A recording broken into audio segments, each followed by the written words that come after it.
तो ये प्रॉब्लम मुझे दिखी और मुझे बड़ी अच्छी लगी ये प्रॉब्लम, तो मैंने सोचा कि क्यों ना इसको भी आपके साथ डिस्कस कर दिया जाए, ताकि आपका एक तो रिवीजन हो जाएगा, साथ ही साथ आप इस प्रॉब्लम को और अच्छे तरीके से समझ पाएंगे और अच्छे तरीके से उस कॉन्सेप्ट को अप्लाई कर पाएंगे जो हमने प्रीवियस सेशन में सीखा हुआ है। ठीक है ना। हमारे पास 4 फंक्शन है, 1 2 3 एंड 4 फंक्शन है, और इस फंक्शन की मिनिमा की बात की जा रही है, और तब हम एफ ऑफ एक्स को डिफाइन कर पाएंगे।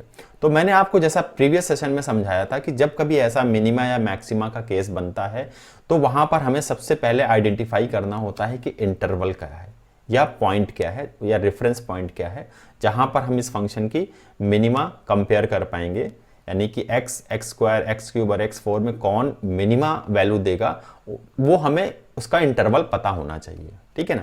तो इस केस में हमें इंटरवल नहीं गिवन है तो कोई बात नहीं, हम सबसे पहले बेसिक से चलते हैं। वही बेसिक हमारा कि हम सबसे पहले फंक्शन के ग्राफ को ड्रॉ करेंगे और खुद से आइडेंटिफाई कर लेंगे कि किस इंटरवल में फंक्शन कौन सा मिनिमा वैल्यू दे रहा है। ठीक है ना। तो चलिए विदाउट एनी डिले स्टार्ट करते हैं इस प्रॉब्लम को और सॉल्व करते हैं with the help of graph. यहां भी हम ग्राफ वाले कॉन्सेप्ट पे ही चलेंगे। ठीक है ना, क्योंकि वो सबसे सिंपल है और सबसे ज्यादा इफेक्टिव भी है। वो सॉल्व करने जाएंगे तो आप भटक सकते हैं, लेकिन ग्राफ में आप कभी भटकेंगे नहीं। ठीक है ना। चलिए आइए स्टार्ट करते हैं। तो सबसे पहले हम फंक्शंस के ग्राफ ड्रॉ कर लेते हैं। ठीक है। अब ये जहां पे कट कर रहा है ये पॉइंट -1 है, और ये सारा का सारा पॉइंट ये क्या है, ये -1 है। ठीक है। ये पॉइंट है 0 है, और ये पॉइंट क्या होगा, 1 होगा। ठीक है ना। तो अब अपने फंक्शन को हम डिफाइन कर लेते हैं, फटाफट से देख लेते हैं कि हमारा जो फंक्शन है एफ ऑफ एक्स वो कैसा है, किस किस इंटरवल में कैसा है। ठीक है ना। तो एफ ऑफ एक्स जो होगा हमारा, सबसे पहले लेस देन -1 के लिए देखते हैं। जब हमारा फंक्शन लेस देन 1, यानी कि हम जब इस तरफ हैं लेस देन -1, तब हमारा फंक्शन क्या है। ठीक है ना। कौन मिनिमा देगा, मिनिमा कौन देगा, हमें ये पता करना है।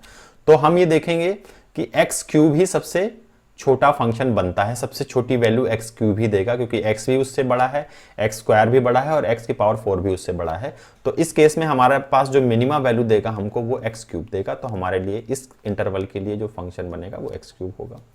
नेक्स्ट -1 से 0 के बीच देखते हैं।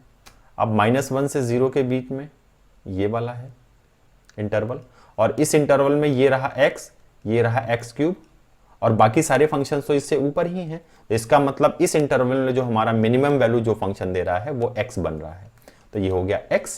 नेक्स्ट हमारे पास जो इंटरवल है वो है फ्रॉम 0 to 1, फ्रॉम 0 to 1। अब इस 0 से 1 के इस इंटरवल में जो मिनिमम वैल्यू देगा वो कौन देगा, ये रहा हमारे पास x की पावर 4, ये फिर है एक्स क्यूब, ये है एक्स स्क्वायर, और ये है x। ठीक है। तो इस पूरे इंटरवल में सबसे छोटा फंक्शन कौन बन रहा है, कौन छोटी वैल्यू देगा सबसे, वो है x की पावर 4। ठीक है बच्चों। तो नेक्स्ट जो इंटरवल है हमारा वो है x ग्रेटर देन 1, और x ग्रेटर देन 1 के लिए जब हम देखते हैं कि हमारी इस ग्राफ में, तो हमें ये पता चलता है कि जो x का ग्राफ थोड़ा सा इंप्रूव कर लेते हैं, इसे x का ग्राफ थोड़ा सा और सही कर लेते हैं। ये ऐसे जा रहा है ना, ये ऐसे चलता चला जाएगा। तो हम ये देख रहे हैं कि इस इंटरवल में, ग्रेटर देन 1 के इंटरवल में, x ही है ऐसा फंक्शन जो सारे फंक्शन से छोटा है, सभी फंक्शन से छोटी वैल्यू देगा। तो इसका मतलब ये हो गया कि ग्रेटर देन 1 के केस में जो हमारे पास जो फंक्शन आएगा हमारा वो आएगा x आएगा। तो हमारा पूरा का पूरा फंक्शन डिफाइंड हो गया। सारे इंटरवल्स के लिए हमने डिफाइन कर लिया कि कब कब ये फंक्शन मिनिमा वैल्यू देगा, या कौन कौन से फंक्शन हमें मिनिमा वैल्यू देंगे। वही फंक्शन एफ ऑफ एक्स का काम करेंगे उस पर्टिकुलर इंटरवल में। सो हमने अपने उस पूरे के पूरे एफ ऑफ एक्स को एलेबोरेट कर लिया है। हमारे पास एफ ऑफ एक्स आ चुका है। अब हमसे जो कुछ भी करवाया जाएगा इस क्वेश्चन में, वेदर उसका इंटीग्रेशन निकालना है, वेदर उसकी मैक्सिमम वैल्यू फाइंड आउट करनी है या मिनिमम वैल्यू फाइंड आउट करनी है, कुछ भी करना है, कुछ भी लिमिट लेनी है, डिफरेंशिएट करना है, इंटीग्रेट करना है, कुछ भी करना है, वो सारा का सारा कुछ हम कर पाएंगे। क्यों? क्योंकि हमारे पास एफ ऑफ एक्स आ चुका है। ठीक है।